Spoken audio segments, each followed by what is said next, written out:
Estamos aqui em Mênfis, a primeira cidade do mundo. E aqui na cidade, todos os faraós tentavam recuperar a pujança dessa cidade que foi destruída pelos persas. E aí, um dos principais faraós do Egito, que é o Ramsés II, construiu duas grandes estátuas de 10 metros. Uma foi retirada e levada para o Museu do Cairo e a outra está aqui. Dá uma olhadinha. Pessoal, ó, perceba que essa parte aqui, ela tá desgastada, porque a estátua ela foi encontrada no rio virada. E a outra parte ali, do outro braço dele, tá intacta. Então você tem alguns detalhes, né, que levam ele a um deus. Então, ó, a cobra naja, aqui a barba, e você perceber tem uma tira aqui, ó, que segura a barba. Aí você tem os cartuchos, que são essas delimitações onde está escrito o nome dele, Ramsés. A faca, né, a perna, né? Então tem vários detalhes que elevam ele como um deus. Ramsés II, teve vários.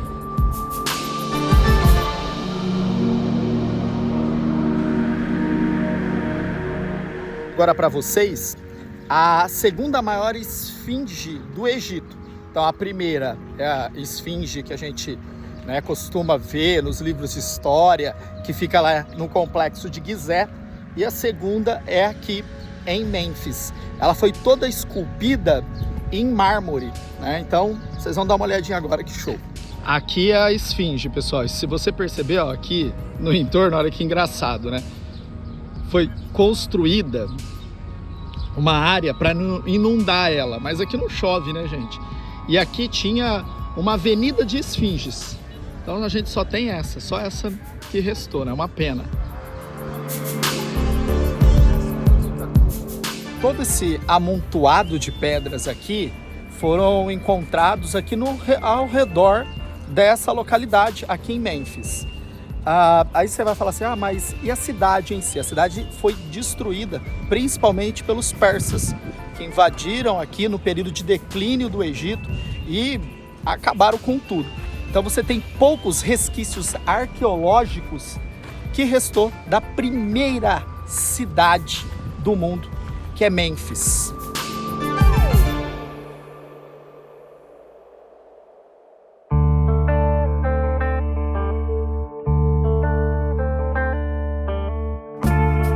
As primeiras impressões de Cairo, capital do Egito, com mais de 9 milhões de habitantes. A desigualdade ali, ó, presente na sua cara. Pessoal, uma cidade assim surreal no quesito trânsito. Esse é o primeiro ponto que eu vou trazer para vocês.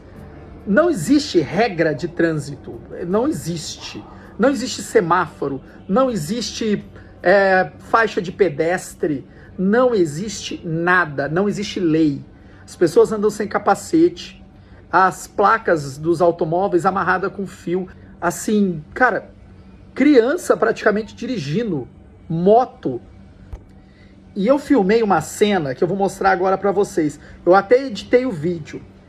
É um cara que eu acho que é o pai da criança, né? Aí tem uma criança dirigindo uma moto no meio de uma avenida. E a criança está dirigindo, segurando, e o pai está ensinando a criança a trocar a marcha da moto, a mudar ali, a acelerar, sem capacete. Uma criança, eu acho que, sei lá, tem 4 anos, 5 anos. Dá uma olhadinha que eu editei, uma hora eu friso a imagem para você ver.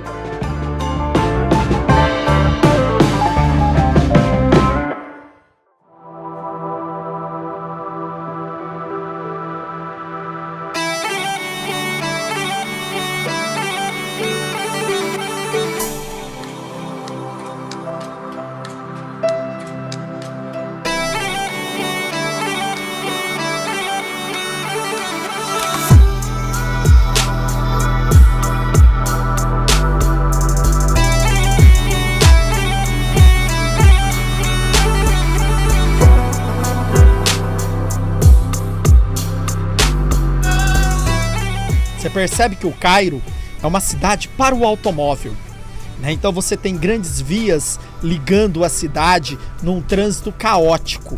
Olha que absurdo, uma cidade, né, uma região metropolitana de mais de 20 milhões de pessoas, uma cidade com 9 milhões de pessoas, onde só tem 6 semáforos funcionando.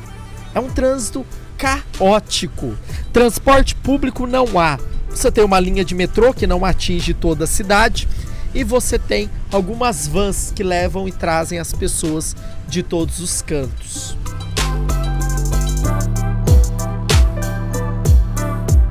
A classe média egípcia do Cairo gosta de viver como ocidentais.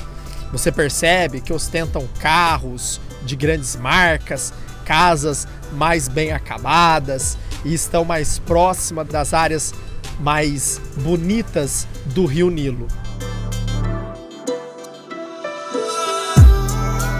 Perceba as casas, ó, elas não possuem reboque e tintura. Aí você fala assim, nossa, já, mas por quê?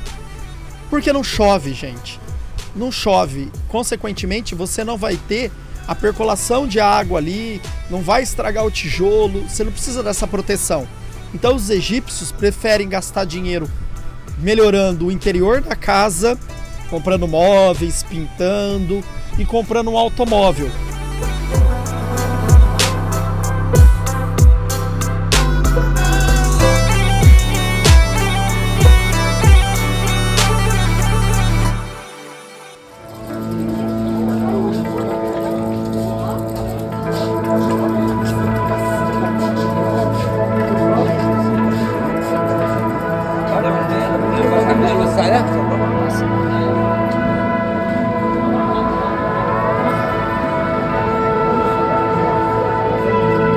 Pessoal, vou mostrar pra vocês as notas do Egito, tá?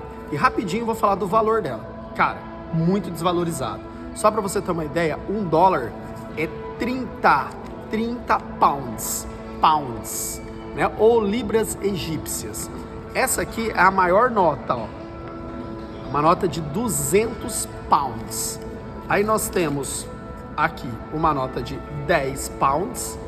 E essa é muito bonita porque tem ele, o maior de todos, Ramsés II, o grande faraó. Aqui você tem uma nota de 5 pounds. Essa aqui também é de 10. Mas ó, uma coisa legal, o tamanho das notas, né? A nota de 200, ela é um pouquinho maior que as demais. São as notas do Egito. Mas o ponto principal aí, a questão da desvalorização. O que leva o turismo do brasileiro aqui muito mais barato, por exemplo, que na Europa. Claro, não é nada também assim de graça, tá? Mas o custo é muito menor aqui no Egito. Mas em algumas cidades tudo tá meio dolarizado, tá? Então é meio que o preço em dólar. Mas assim, no Cairo, por exemplo, que é tudo em libras, você vai pagar um preço muito mais barato do que no Brasil.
Quando nós falamos do Islã nós falamos de duas frentes, os xiitas, que são os seguidores de, e os sunitas, que significa tradição.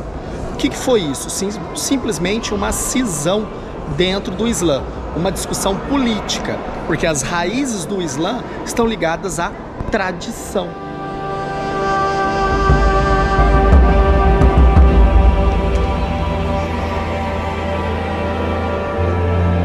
Para você ser considerado muçulmano, você tem que seguir alguns preceitos. O primeiro preceito é acreditar a Deus sobre tudo, Alá. O segundo é a questão da peregrinação até Meca, que é o lugar de nascimento do Mohammed, ou Maomé para nós brasileiros. Mas lembrando que é só se você tem dinheiro. A outro é acreditar em todos os anjos, também é um dos preceitos. Outro ponto para seguir, para ser chamado de muçulmano, é fazer caridade, né? Então, a cada R$1.000 que você ganha, R$25 é para ajudar alguma pessoa e não entregar na mesquita, por exemplo. E o outro é seguir todas as tradições das rezas que são necessárias fazer durante o dia. 5 rezas sempre virado para Meca. Nós temos até uma bússola que eu vou mostrar aqui para vocês. Essa bússola mostra onde é exatamente Meca, para você fazer aí a reza.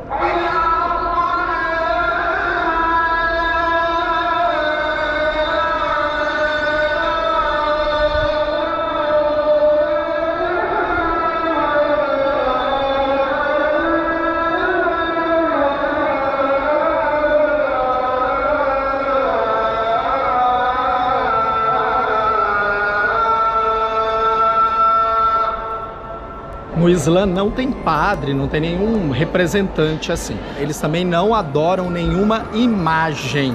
E eles acreditam também em todos os profetas, né? Então, todos, até Jesus Cristo e todos os livros sagrados. Tanto o Corão, a Bíblia e a Torá.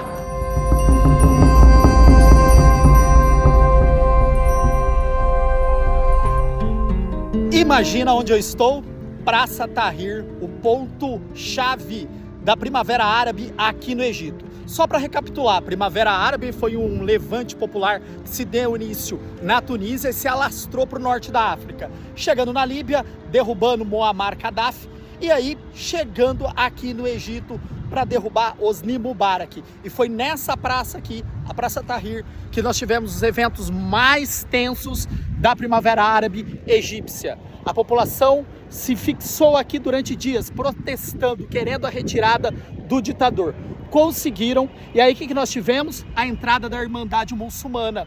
Esse grupo queria transformar o Egito numa teocracia, não conseguindo, porque os Estados Unidos e os países europeus apoiaram uma junta militar que retoma o poder e governa o país até hoje. Cara, eu estou no epicentro da Primavera Árabe aqui no Egito. E depois do Egito, ela se alastra até a Síria. E aí nós sabemos toda a história que aconteceu na Síria, Bashar al-Assad e a guerra da Síria. E aí os trâmites, Estado Islâmico e aí todo aquele momento triste da nossa história recente. A gente tem que saber que a Primavera Árabe é uma virada de chave na dinâmica geopolítica global. É importantíssimo, porque culminou na guerra da Síria, posicionamento russo de forma diferente, né, apoiando o regime de Bashar al-Assad contra os rebeldes apoiado pelos Estados Unidos. Nós tivemos também a Rússia ganhando essa força e invadindo a Ucrânia, e tudo isso deu início lá na Tunísia e se alastrou pelo norte da África.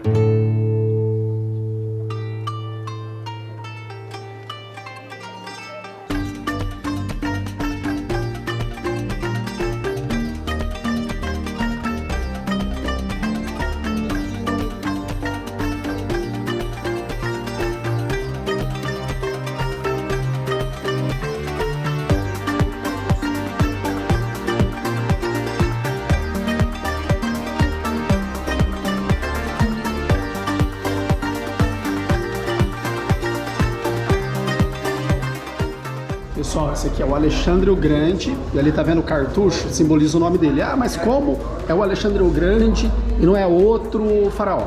Por conta da Pedra da Roseta. No momento que se encontrou a Pedra da Roseta, você decifrou o significado, conseguiu ler, que esse cara aqui era o Alexandre o Grande.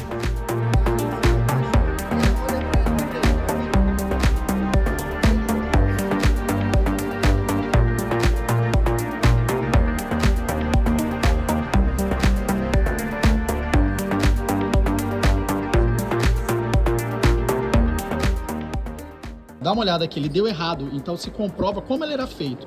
Então eles jogavam os óleos essenciais aqui, esse óleo essencial vai corroer toda a parte do granito, e aí com uma pedra eles iam batendo e iam partindo. Ele deu errado, então é uma prova, né, de como era feita a tampa do sarcófago. Aqui deu certo, esse aqui deu errado.